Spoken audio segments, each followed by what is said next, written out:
So just in the past 2 sessions or so, I've had two separate of our members, both who are new to the group, ask me questions about rigging their windsurf sail. Okay.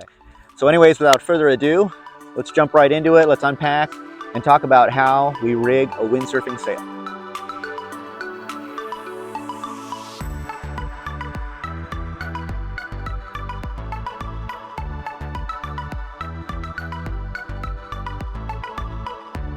Hey guys, it's Ben with AWKWA, Arizona Windsurfing, Kiteboarding, and Wing Foiling Association. And so today I am going to be attempting to show how to, the different components, as well as how to generally rig a sail for windsurfing. I'm going to try to do the best I can. But what I am going to show you should be able to get you about 90% of the way there. And the rest you can leave to just, experience, talking to older, more experienced, more seasoned riders. I'm going to just kind of talk you guys through it, or just narrate what I'm doing. And along the way, I will try and stop and identify the more important components where people can get tripped up. All right, so one of the things I should have mentioned right from the get-go is even before you leave the house, as you're packing up, it's important to know which sail you're bringing, and that the mast, the extension, and everything else matches that particular sail. What you'll find is on most sail bags, it will list the actual specs for the sail. As you can see in this particular example, it's a little bit, it's a used sail, so some of the printing is a little bit worn off of it. If that's the case, usually the sail itself, or in almost all cases, the sail itself will have the exact specifics with respect to that given sail, and what type of, what length of mast, sometimes what type in terms of flex, as well as the amount of extension that you're going to need. In this case, you can see in this, the specs for this particular sail come in as with most sails actually, will come in with a given range in terms of mast length, as well as extension, as well as boom length. Okay, so you want to make sure that you have a mast and a boom, as well as an extension, that will accommodate that particular sail. Otherwise, you could be out there basically stuck trying to make something work that is not going to work. So the first thing we do is, the reason we're here, we take our sail, carefully take it out of the bag that it hopefully came in. And so you always want to unfurl the sail pointing downwind.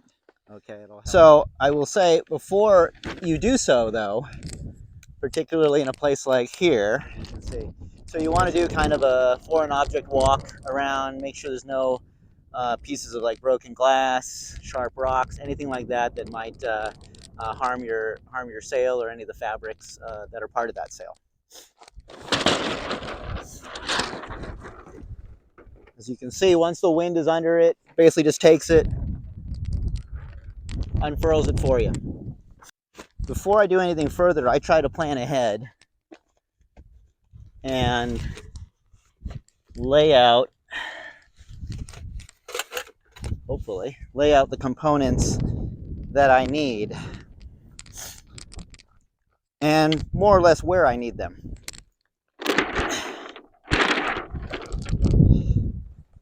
My little rigging pad, put that at the foot of the sail. Mast extension, which I'll cover in a bit, foot of the sail. This guy here, it's low tech, but if you have one, if you can find one, get it. It's a rigging tool. Have that sitting very close to your extension.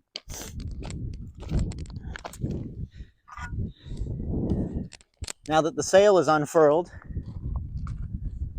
we work on putting the mast in. Most masts nowadays are two-piece. Take the top piece, otherwise known as the narrowest piece.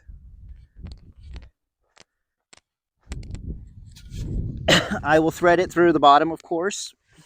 thread it in through the bottom, try to catch the upper part of the sleeve from the cutout, and screw it in a little bit further. You may be tempted when you're starting out to just take the top piece and put it into the upper part of the sleeve in front of the cutout. That doesn't work, trust me, because there'll be too much tension even then that you will not be able to connect the bottom part of the mast, and you will just cost yourself getting on the water about 5 minutes earlier. Bottom piece goes into the top piece. Now, pro tip, you definitely want to inspect both parts, or beach. You always want to make sure that both the male part and the female opening here are clean, or as clean as can be. Because if you don't, and there's any bit of grit, sand, what have you, it will seize, and you probably won't be able to get it out, except with the help of some very strong friends, if you're lucky. So I always insert it. I wish I could do a close-up here. I always insert it and do a little twisty motion just to see, make sure that there's everything's twisting nicely, and it does seem to be. And so I will now begin to carefully work the mast in through the sleeve. Usually the sail foot, I guess, of the sleeve is very strong, so you can usually use that for leverage. And I also, as you may have noticed, you've probably seen this on other videos, use a twisting motion. It actually does help. All right, you may get to a point where you're not making any headway. In that case, it's okay to go to the cutout. Just do it at the cutout. And again, grab it and continue the twisting motion, grabbing the upper part of the mast, the sail sleeve, or mast sleeve, and working your way in slowly. Again, the idea is to try to crinkle things as little as possible. You really want to try to avoid doing that in this upper part, which is very, very delicate. Or I should say prone to. Sometimes though, you may just have to give it a little bit of help. You want to make sure the mast is seated all the way up to the top.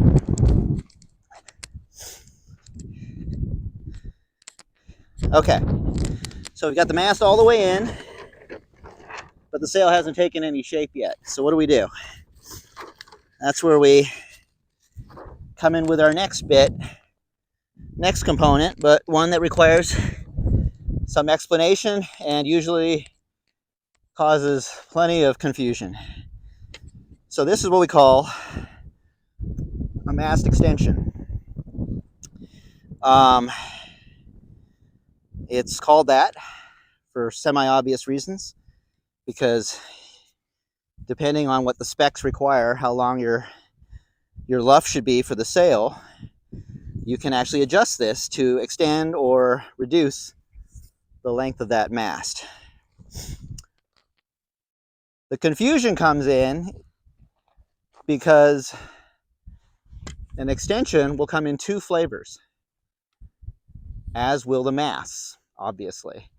RDM or SDM, okay? Now what I should have mentioned that from the get-go, is I have an RDM mast, reduced diameter mast, also known by some of the older fellas, let's say the more experienced guys, as a skinny mast, because it tends to be narrower or skinnier than the standard diameter mast, or SDM. Okay, so today we're working with RDM. I tend to work generally with RDM because that's just what I started out with and habit.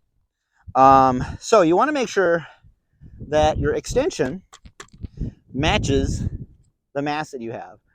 If not, you're probably not going very far today. Okay, so that's the first part of confusion when it comes to extensions. The second part is the connection at the bottom of the mast extension to the mast foot on the board. There again, you have two choices, two flavors. And unfortunately, my mast foot is already connected to the board. Let me see if I can find a different one for you. Here's your mast foot. Connects to the... All right, guys, it's Ben here. There's nothing wrong with the audio on your computer or on your phone or your tablet. What had happened was I was filming some other videos, and my Bluetooth microphone basically ran out of batteries. So it. Anyways, without further ado, let's get back to it, and we'll be picking this up from the neighborhood park where I live. So the second choice you need to make with respect to extensions is whether or not yours is going to be what they call a US or US cup connector to the base, or is it a Euro or Euro pin connector. This is the base. This happens to be a Euro or Euro pin, so-called for the actual prong or pin thingy. It is not a US cup.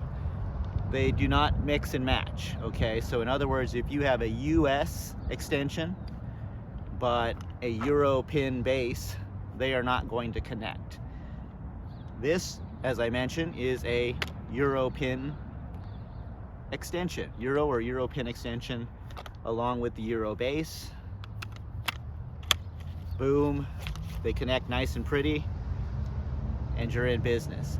So those are the initial considerations, and you need to make sure that you bring the right extension and the right base that will match each other before you even leave the house.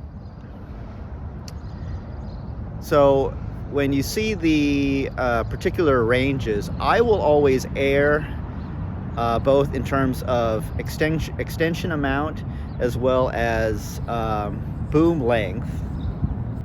Recommended boom length, I will always err towards the higher number. Okay, so with regard to extension, I will always try and give it actually a little bit more extension, a little bit more downhaul, as well as with the boom length, I will always try to give it a little bit more boom length. In other words, on the outer end of the recommended range, because it's that much easier just to kind of bring it back in to the lower end of the range. As opposed to vice versa. All right, so let's get into it. We've got our extension.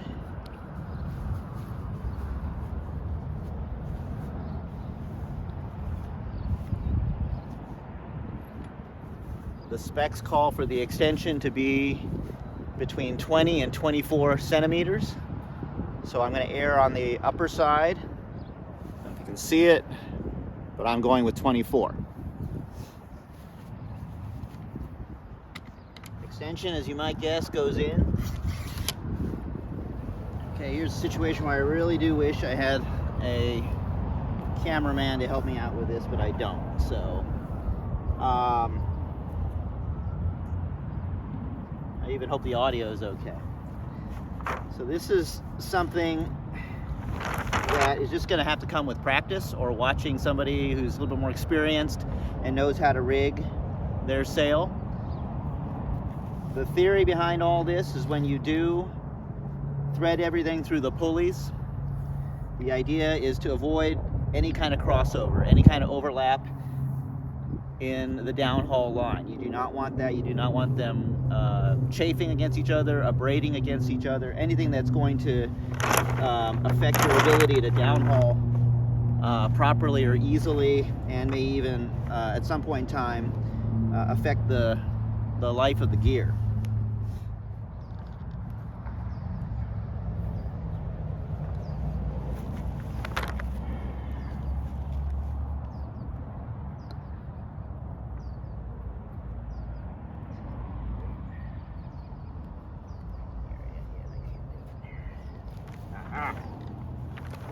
Okay. All right.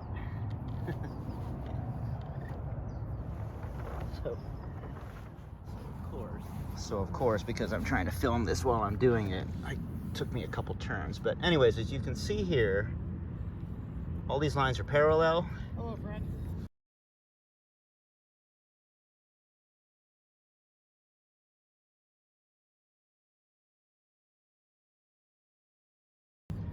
As you can see, all the lines here are parallel. There are no crossing. Yeah. None of them are touching. And that's what you're looking through.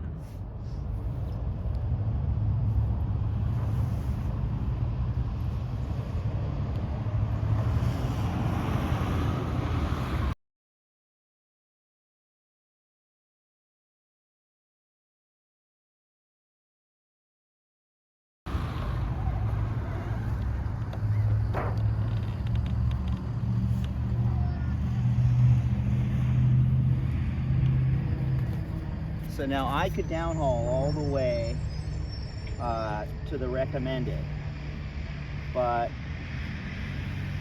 sometimes you can downhaul as much as you think you can, but for whatever reason, the battens do not seem to be freeing themselves. I mean, here they're pretty good. Here they're pretty ready to spin. If that's the case, one thing you can do is actually go ahead and put your boom on and then outhaul it. Some, not all the way, but just some, in order to get that additional curve or flex to hopefully be able to free the battens at that point in time. All right, so now we put on the boom. Again, refer to your specs that are on here. In almost all cases, your boom will actually have numbers that identify how long the boom is currently at. I'll usually, just because of experience, I'll usually fudge it a little bit and eyeball it.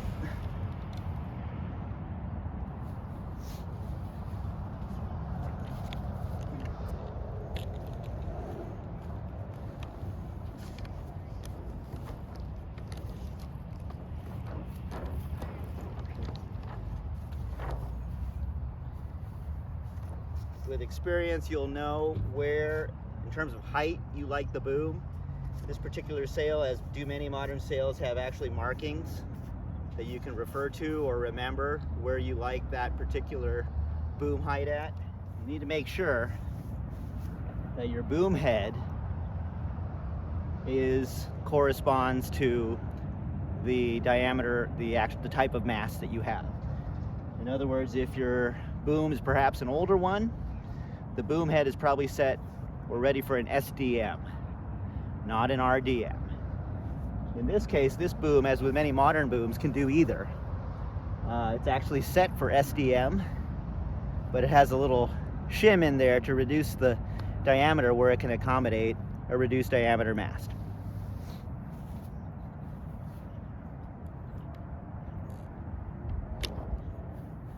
The point is, make sure your boom, particularly your boom head, is suited or matches the mast that you plan to use.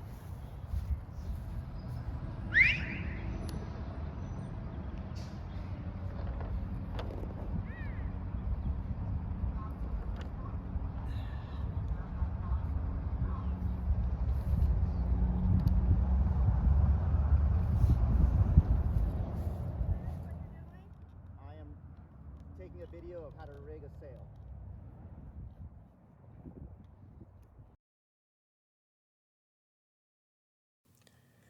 And in case you're wondering what's happening here, I am getting accosted by the neighborhood watch. It's like a guy can't even rig a sail in his own community park that he pays monthly dues for. But in any event, fortunately, we were pretty much done with the rigging, so it wasn't really that big a deal. Just pretty annoying. You're on the board, right? I am. I think we met before. Okay, I hope it was under good circumstances. Oh no, I used to be on the board a couple hundred years ago. Really? Okay, so the last thing we do, once everything is set, we attach our Uphaul, okay? Key point,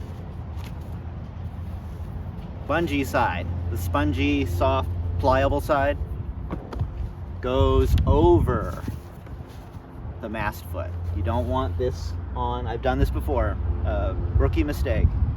You will put it on the boom side. That's not gonna do you much good. You lose a lot of energy and power trying to uphaul this thing, and you need all the energy and conservation that you can. So when you're done downhauling with the additional or extra cord, what I'll do is I'll go ahead and wrap that around a couple times around the lines themselves, and then wrap it as a precaution in a clover hitch, or I should say, yeah, clover hitch, around the extension itself. And then most of the modern sails have this little pocket, and so you can just wind this up and just stuff it right into the pocket. To de-rig, it's very easy. You just do everything in reverse. Okay, so uphaul will come off, outhaul will be released, clamp will come off, etc., etc. And the act of both doing it and then doing everything in reverse will actually make you more proficient and better as time goes by. Okay, folks, so that is my very beginner level 30,000 foot view of how to rig a windsurf sail. I hope you found it useful. I hope you found it helpful. If you did find this video useful and you'd like to see more like it, we sure would appreciate it if you would hit like as well as the subscribe button so you get caught up on the latest content as it is released. Also, regardless of whether you're here in Arizona or the desert Southwest or wherever you are in the world, if you share a love of wind sports combined with water, feel free to join our Facebook community. We love to see what others, like-minded individuals, are up to. Until then, as always, this has been with AWKWA, wishing you good winds and happy sailing.